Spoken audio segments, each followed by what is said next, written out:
कहने को तो अपराधी जेल में अपराधों की सजा भुगतने के लिए रखे जाते हैं, मगर जरा सोचिए तब क्या जब यही जेल नापाक इरादों को अंजाम देने का अड्डा बन जाए।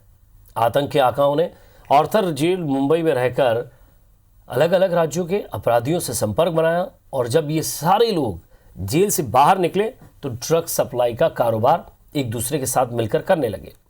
ये लोग राजस्थान के ड्रग माफिया करीम लाला और सलीम लाला उनके गुरु से भी जुड़े हुए थे, तो गुजरात के कुछ माफिया भी इनकी जानकारी के साथ थे।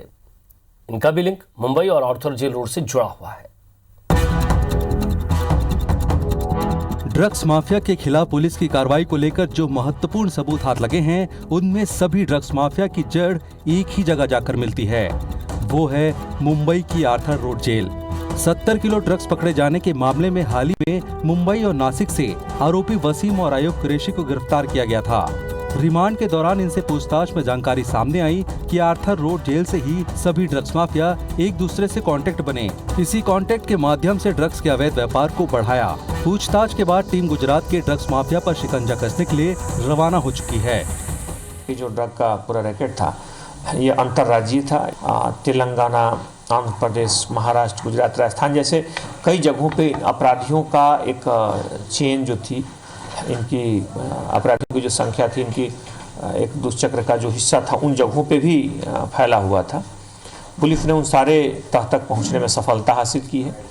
मंदसौर के सरदार खान का भी कनेक्शन मुंबई का आर्थर रोड जेल है। सरदार खान मुंबई में एनडीपीएस एक्ट के तहत 10 साल की सजा इसी जेल में काट चुका है। इसी के बाद उसने अपने कांटेक्ट बनाना शुरू किए। पुलिस बम धमाके का आरोपी मोहम्मद आयुब 5 साल के आर्थर जेल में सजा काट चुका है। गुलशन कुमार हत्याकांड में शामिल और अबू सलेम गैंग से जुड़ा वसीम भी इसी जेल में सजा काट चुका है। मुंबई और राजस्थान की फिरोज लाल गैंग के पकड़ाए सदस्य भी इसी जेल से सजा काट कर निकले हैं। अभी तक 10 माफिया की जानकारी पुलिस को मिली है, जिन तक पुलिस की टीम पहुंच रही है।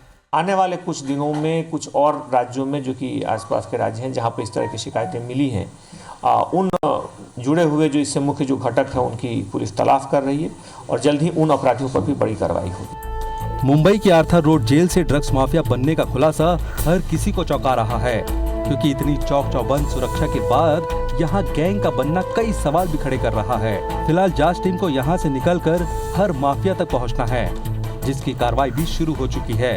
उम्मीद जताई जा रही है कि जल्द ही पुलिस की टीम नशे के सौदागरों को दबोच लेगी। रवि हेमरा सिसोदिया, IBC 24, इंदौर। तो सवाल ये बनता है कि इनके आका कहाँ हैं और उन तक पुलिस कब तक पहुंचेगी, क्योंकि ऑर्थर जेल से जो कनेक्शन निकल कर सामने आया है वो गुजरात भी गया और साथ ही फिरोज लाला गैंग जो कि राजस्थान की है। हमारे संवाददाता रवि हेमरा सिसोदिया हमारे साथ जुड़े हैं। रवि, आर्थर रोड जेल हो या फिर गुजरात कनेक्शन हो या फिर राजस्थान का कनेक्शन, लगातार पुलिस हर एक एंगल पर जांच कर रही है, लेकिन अब इन सब के पीछे है कौन, किसके कहने पर यह खेल चल रहा है, वो अभी भी दूर है।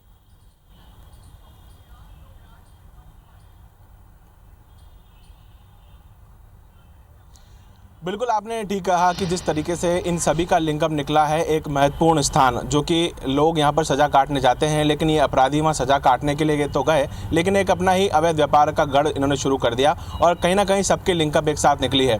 मुंबई का आर्थर रोड जेल, जहाँ से जितने भी बड़े ये जो आरोपी पकड़े गए हैं, इनकी लिंकअप एक दूसरे से निकली है।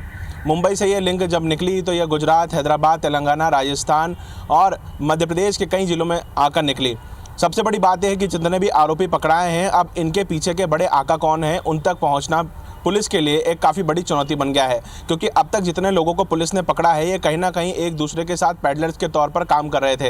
हैदराबाद के जो बड़े व्यापारी, केमिकल व्यापारी पकड़ाए, उनके माध्यम से 70 करोड़ की MDMA ड्रग्स इंदौर में पकड़ाई। जब इसमें पूरी कार्रवाई की गई तो परत दर परत जब एक दूसरे तक पुलिस की लिंक पहुंची तो ये सारे लिंक का एक ही ठिकाना मिला, वो था मुंबई का आर्थर रोड जेल। यानी कि जेल में ये सब अपराधी मिले, एक दूसरे से कनेक्शन बनाए और फिर पूरे भारतवर्ष में इन्होंने अपना अवैध व्यापार शुरू कर दिया। सबसे बड़ी बात यह है कि जब मुंबई की जो फिरोज लाला गैंग पकड़ाई थी, उसके जो सदस्य जो पकड़ाए थे, यह गैंग इतनी बड़ी है कि यह अंतर्राष्ट्रीय स्तर पर भी जो स्मैक की अगर बात कर ली जाए और दूसरे जितने भी मादक पदार्थ हैं उनकी स्मगलिंग करते हैं और कई मरतबा ये सज़ा भी काट चुके हैं। लेकिन फिलहाल जेल से बाहर हैं और सजा काटने के बाद जब इंदौर पे इतनी बड़ी कार्रवाई 70 करोड़ MDMA ड्रग्स की हुई तब फिरोज लाला पर भी दबिश देने के लिए पुलिस पहुंची थी, लेकिन वो अंडरग्राउंड हो गया।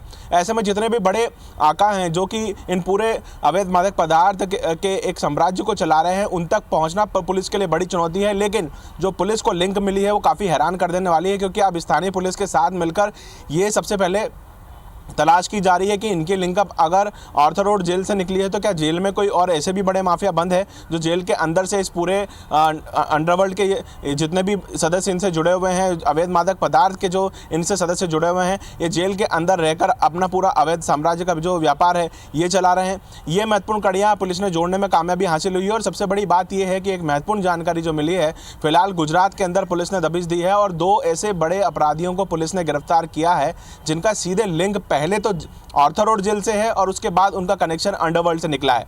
तो यानी कहीं ना कहीं जब एक दूसरे की लिंकअप पुलिस ने निकालना शुरू की तो जेल कलेक्शन निकल के सामने आया, उसके बाद अंडरवर्ल्ड कनेक्शन निकल के इसमें सामने आया। और अब सबसे बड़ी चुनौती है कि इनके बड़े जो आका हैं, पर्दे के पीछे के जो बड़े खिलाड़ी हैं जो इस पूरे अवैध व्यापार को चला रहे हैं, उन तक पुलिस को पहुंचना है। और उन पर अगर पुलिस प्रहार करती है तो इस नशे के अवैध वटवृक्ष को जड़ से ख़त्म किया जा सकेगा। वाकई रवि, लेकिन इसके जो वटवृक्ष की आप बात कर रहे हैं उसकी जड़ों तक पहुंचना ज़रूरी है कि कहां से ये पूरा खेल चल रहा है। पुलिस भी लगातार कार्रवाई कर रही है, नज़र बनाए रखिएगा। हम भी आगे आपसे अपडेट लेते रहेंगे। बहुत बहुत शुक्रिया तमाम बातचीत।